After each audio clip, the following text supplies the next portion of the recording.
We are live. Well, welcome to Secure Insights with NDK Cyber. Today we're joined by Luke. Luke, welcome to the Hello, thank you for having me.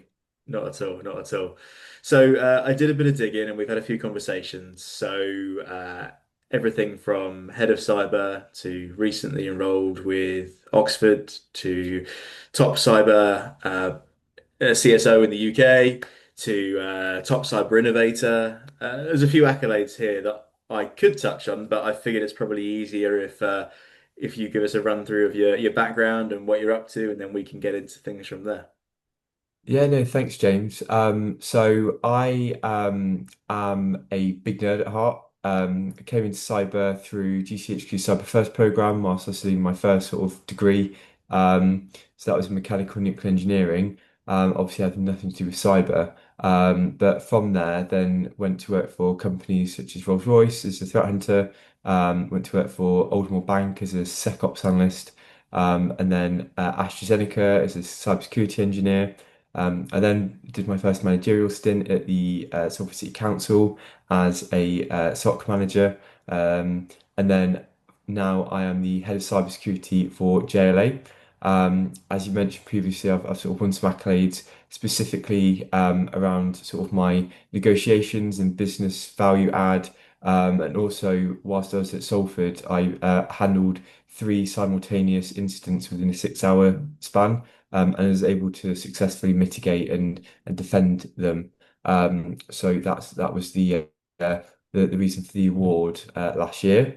And in terms of my recent award for one of the top UK cyber innovators, I've essentially pioneered a new sort of train of a new type of cyber defensive mechanism. Hmm. So it's called Merkle-Based Detection and Response, which is part of the Resonance Protocol. So it's currently patent pending, but essentially it uses the mathematics behind blockchain verification to come up with a framework that allows for continuous device integrity checking. So the premise is every device has things that shouldn't change. And essentially, when you're being ransomware, these things start to become encrypted and change. So what this does is it creates a really quick and efficient way of checking the values deterministically of things like registry keys, like System32 files. And in the moment it changes, it automatically corrects itself. So it freezes any process, restores it back to its safe state, and then checks it's fine before allowing it to then talk to the it unisolates it essentially. So um, that's it in a nutshell, really. Nice. Okay, cool. And we'll get into this. As you know, I'm not technical, so appreciate you sort of giving me the higher level on it, while still being able to demonstrate its value. So this is the bit I really wanted to get into. So this is the whole cybersecurity stack company you Mhm. founded, right? Yes, correct. So founded in November 2024, so we're 1 year in, which is exciting. Nice. We've got a patent, we've got a team of four now, so it's myself, my co-founder, and two founders associates, who are really lovely. We did some really cool work. We're currently in the sort of final stages of investor meetings. We've got sort of design partnerships lined up. And we've got some big figures in the industry who are sort of backing this and as sort of board of advisors. So it's really quite exciting. Yeah, wow, what a phenomenal tear. So at the time of recording, we're at November, so we're just about a year in. So hit that milestone, which must have flown by, I'm sure. Yes, yeah. Where did it kind of come from then, this whole Merkle tree idea? Where was your sort of aha moment? So I don't know if anyone's watched the YouTube series. It's called Quark, but they do like these really cool science videos, and they're sort of animated. So I was eating. It wasn't a eureka moment where I jumped out the bath, but it was more of a like baked beans on toast watching scientific cartoons moment. But essentially, I think that day I was part of GCHQ Cyber First program. Hmm. And as part of it, we've just gone over in depth zero trust architecture because back in 2020, it was quite a new thing. Hmm. Now it's quite more well established. But I was looking at how they do the device integrity checking and using Merkle trees, and I sort of had this idea. Um, and then I did my entire sort of master's dissertation on the project.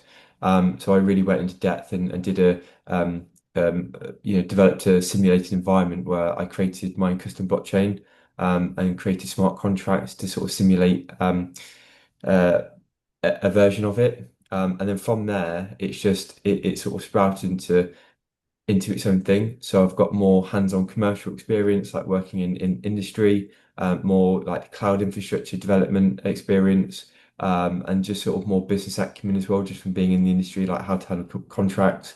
And I'm now at a point where I'm like, do you know what? I feel like I'm ready to sort of go off and take this, commercialize it, because you can have a good idea, right? And this is the thing, you can have a good idea, but it's how you make the money out of it. And I think, that marrying that sort of business sense to the great invention, it's like that's the point where I feel like I've met. So it's quite exciting to take something I've researched like years ago now, which is just like an idea I had eating beans on toast, Love now that to stuff. an idea where got people really interested, got investors, and got really big people in the industry who are like, well respected, starting to be like getting on board with the idea. So it's like quite like really exciting.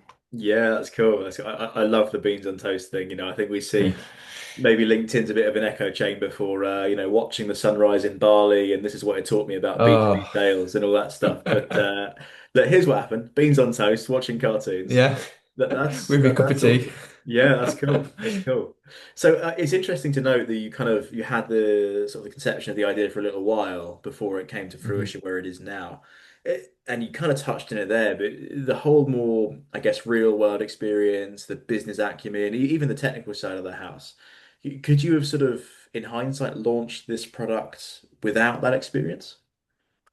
No, and I say this, people have this idea of, oh, if you have a good idea, then, just go to investors. And I think fundamentally, all investors care about is, yeah, you can have, accolades and awards and whatever, but unless you can make money from it, it doesn't matter. I think there are thousands of inventions which go untapped because, that they've got fantastic application, but unless they're commercially viable, they're just not going to be interested and to get the funding needed.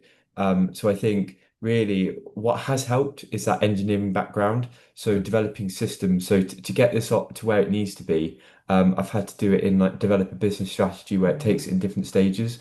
So look at, from a commercial sense, how we're going to create a self-sustaining business where it allows us to bring in the revenue, allows us to back up the claims we're saying, because at the end of the day, I'm sat here saying I've invented something that is completely new that is going to significantly reduce the impact of ransomware. And we've had to come up with a way of convincing people that, but more importantly, creating that self-sustaining business model.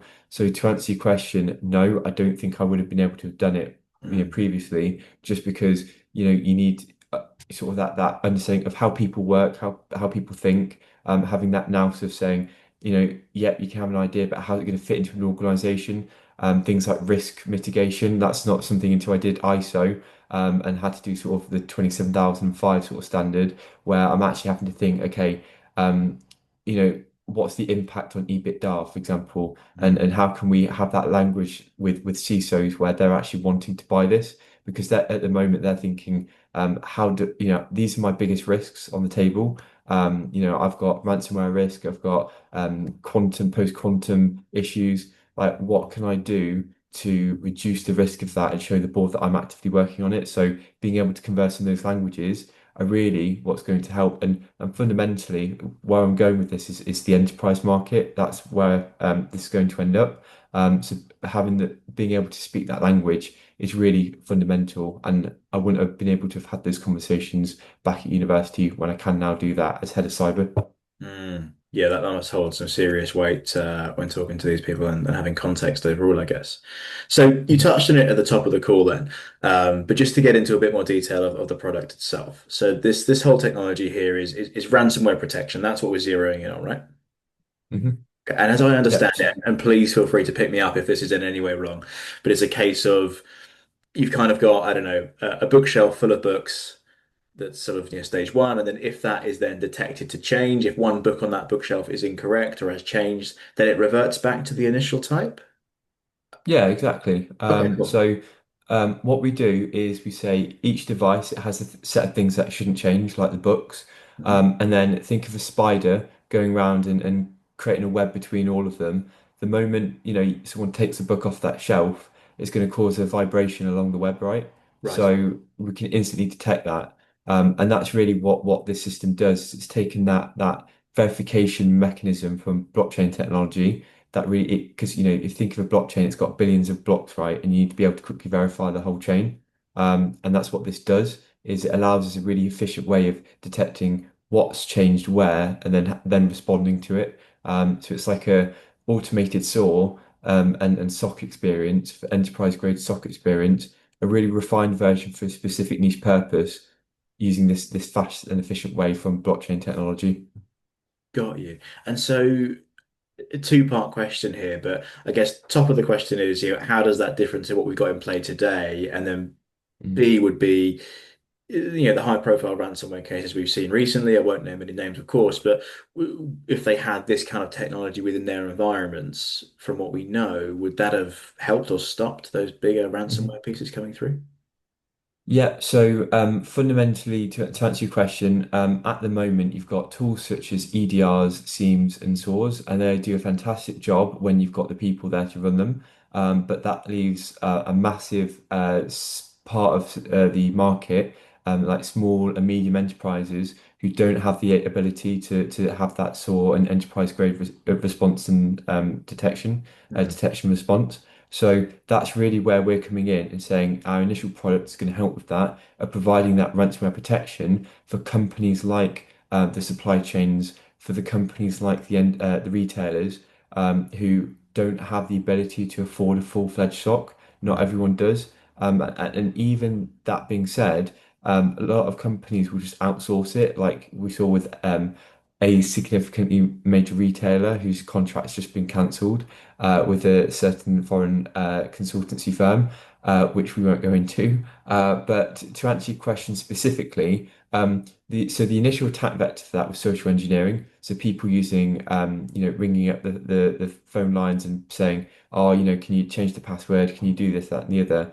That it wouldn't help with. What this would help with is the moment it starts to encrypt. A lot of EDR agents are quite cumbersome and slow.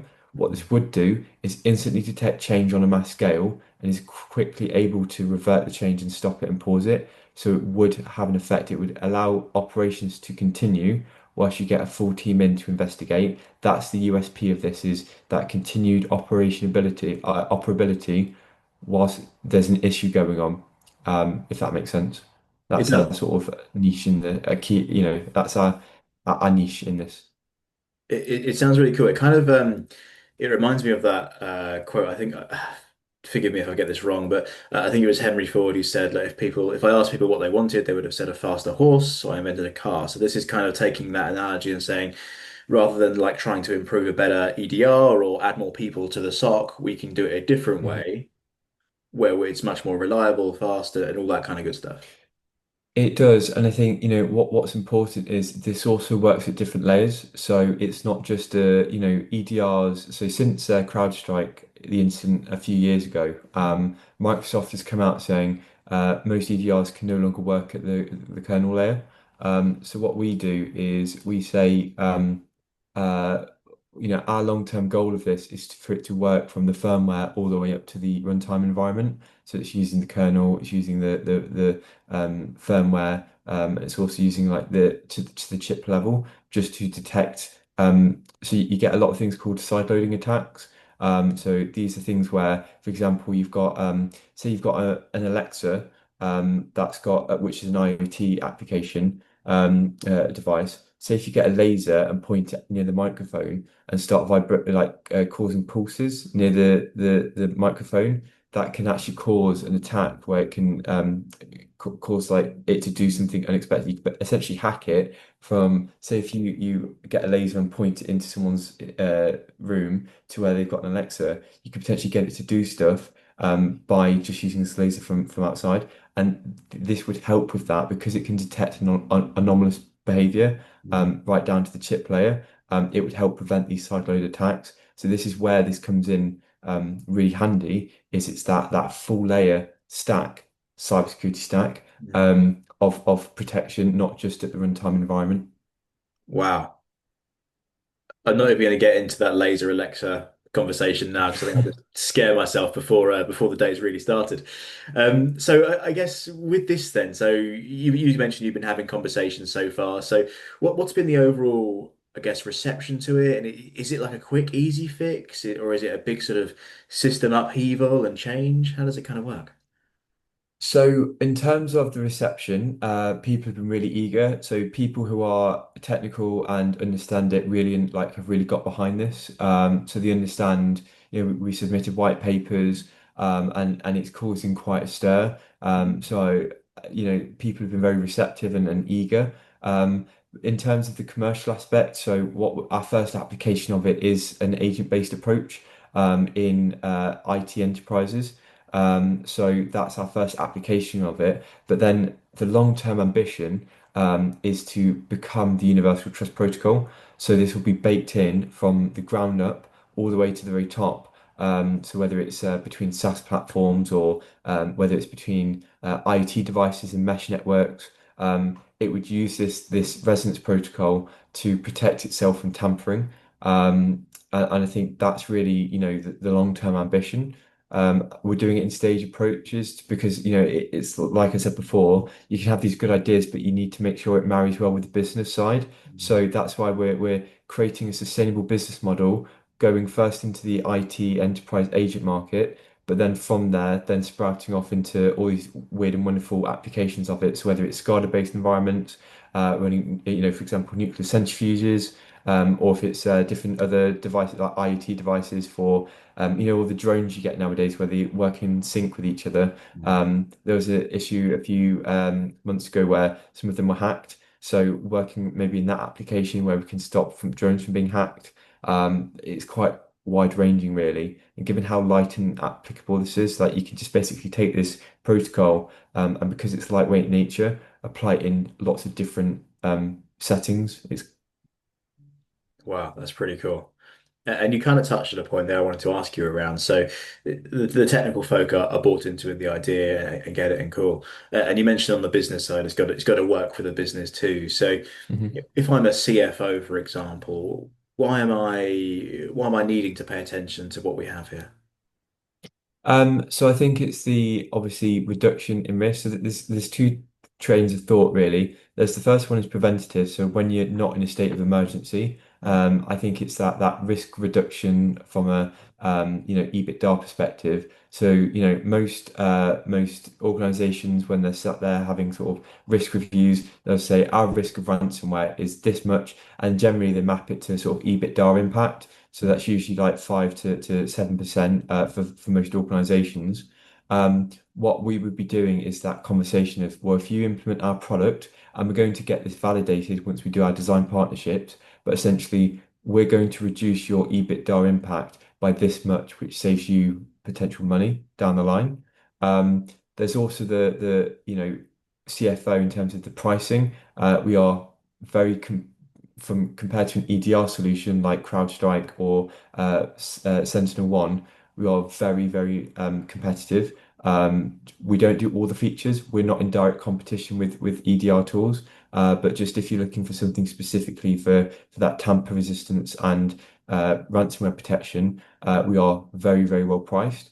But more importantly, I think, when there are incidents, as I'm sure most incident responders and CISOs will know, the checkbook opens significantly. So for new tooling and new defensive measures. So that's really where, not to sound altruistic, but that would be really where we're sort of swooping in to say, look, we've got this tool, it works. We're doing a lot of work at the moment that to scientifically validate our claims. So working with pen testers, having it formally verified, it's called formal validation, which is a mathematical technique. So we're getting researchers, paying them to back up our claims, but essentially go in and say we've got the scientifically proven method for reducing your risk of another attack. and the effects of ransomware, and then using that as a way to sort of go in when people have been hacked to say we've got a solution that's going to prevent it.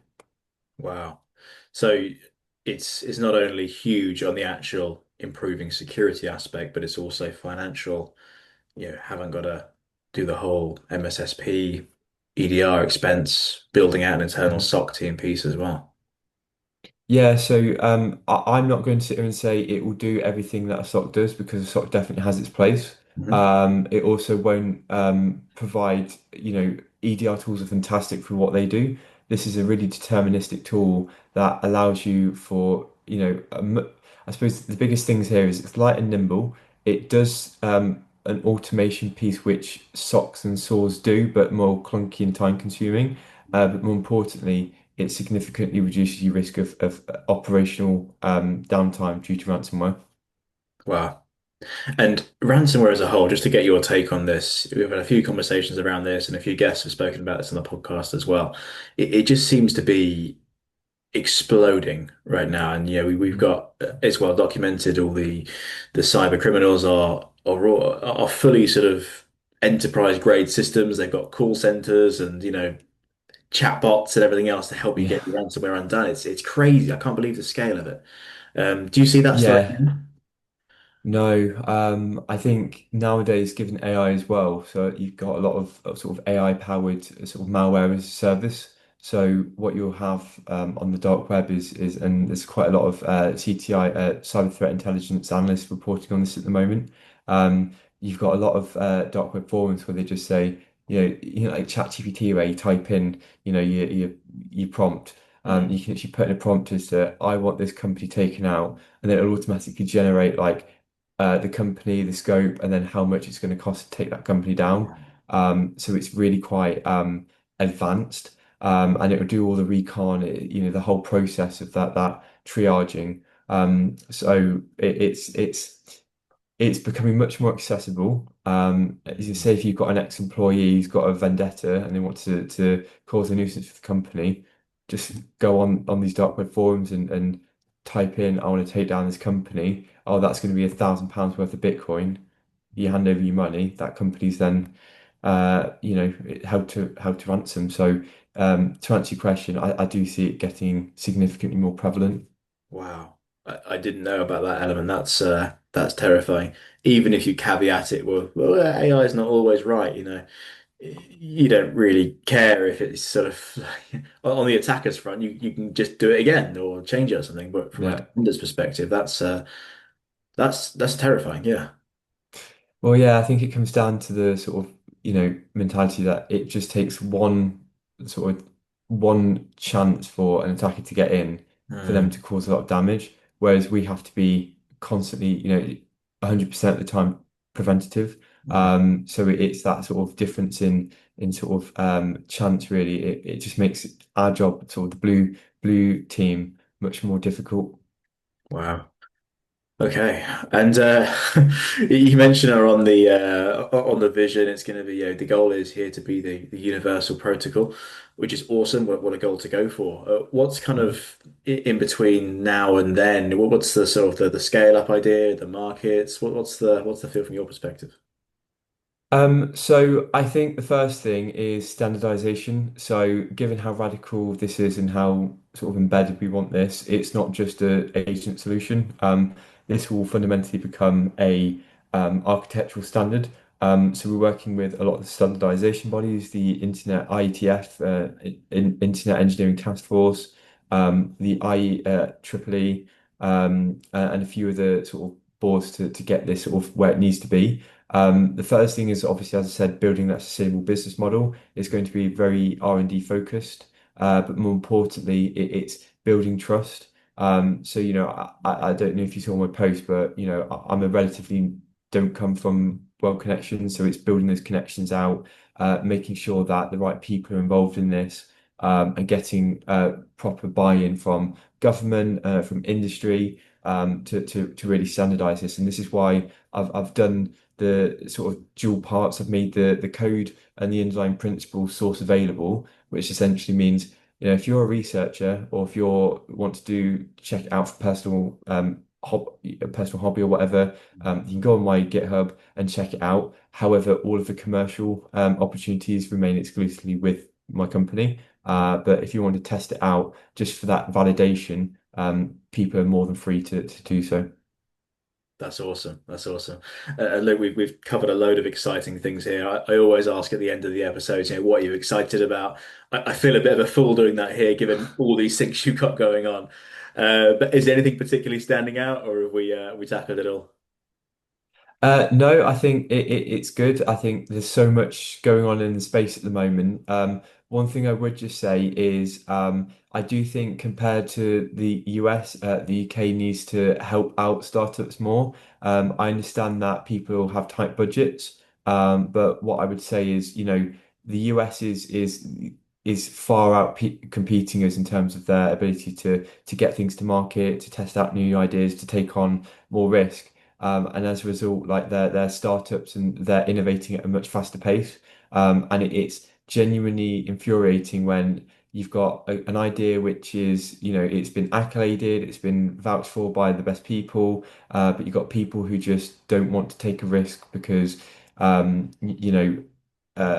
for whatever reason, they're just risk averse. I'd say I would implore the UK cyber scene to maybe take on a bit more of a risk taking appetite for new technologies because these hackers who are using AI, they're taking massive risks. They're willing to take massive risks. So I think businesses to remain secure, that they also have to take a risk themselves. Mm.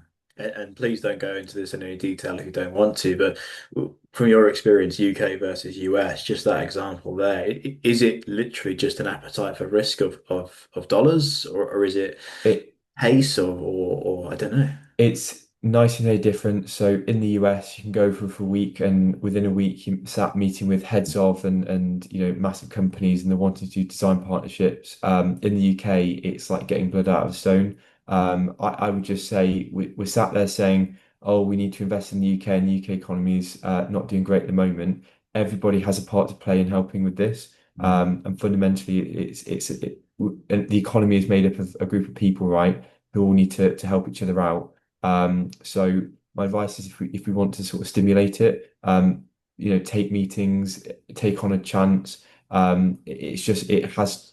It's been significantly difficult just getting people to work on this new sort of project. So I'll just say that, but that's not an isolated incident. That's Mm. across the board. I speak to a lot of other cyber founders, and they're all having the same sorts of issues. I think it's quite ironic when we say business are like, oh, let's invest in the future, let's invest in new tech. But then when push comes to shove, it sometimes doesn't come through. So I'd say that as a reflection might be something for the UK to improve on and to help catch up with the US. Mm. That's interesting to know, and sadly not the first time we've heard that kind of sentiment come through. And you're in it, you're doing it right now, so what better sort of time to have an opinion on that? So hopefully that will improve with time. But Luke, thank you so much for Fingers crossed. all that. I know we've darted around questions and the tech and sort of everything else as well. So I really appreciate you sharing that with me. Bill, James, thank you so much. Very welcome. Take care.